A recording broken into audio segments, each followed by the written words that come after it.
Gusto mo ba na ikaw ay babalikan ng partner mo na matagal nang iwan sa'yo at nakipaghiwalay sa'yo?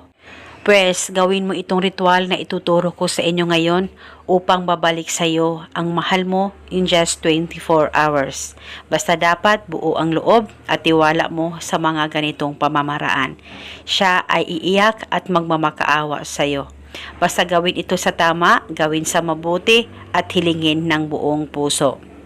Ang gagawin mo lamang, kumuha ka ng papel at panulat, isulat sa papel ang kanyang tunay na pangalan at apelido ng 7 beses.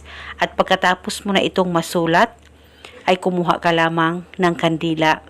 Puti o pula na kandila ay pwedeng gamitin sa ritual na ito. At bago mo sindihan ang kandila, ay kumuha ka muna ng pabango mo. Magpataka lamang ng kahit kaunting pabango sa papel na may nakasulat na pangalan niya. At pagkatapos mo nang malagyan ng pabango ang papel, ay pwede mo nang sindihan ang kandila at patakan mo ang kanyang pangalan at apelido. Kahit ilang patak ay pwede po, basta patakan nyo po lahat ang nakasulat na pangalan at apelido niya sa papel ng 7 beses.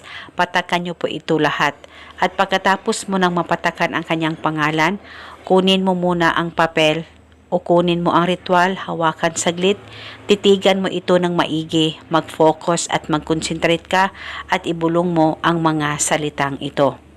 Pangalan at apelido, sa kapangyarihan nitong ritual, ikaw ay iiyak, babalik sa akin ngayon mismo. Ibulong mo lamang ito ng 7 beses. Pwede ka rin magdagdag ng hiling kung gusto mo, wala pong problema. At pagkatapos ay ilagay itong ritual sa ziplock o plastic at dalhin kahit saan ka man magpunta. At paniguradong babalik sa iyo ang partner mo o ang ex mo in just 24 hours. Basta tiwala lang talaga sa mga ganitong pamamaraan. Kung sakaling okay na kayo, ay pwede mo pa rin itago ang ritual na ito, ay wala pong problema. At pagkatapos mong mapanood ang video na ito, mag-comment ka sa ibaba, I claim it. Maraming salamat po sa panonood. May God bless us.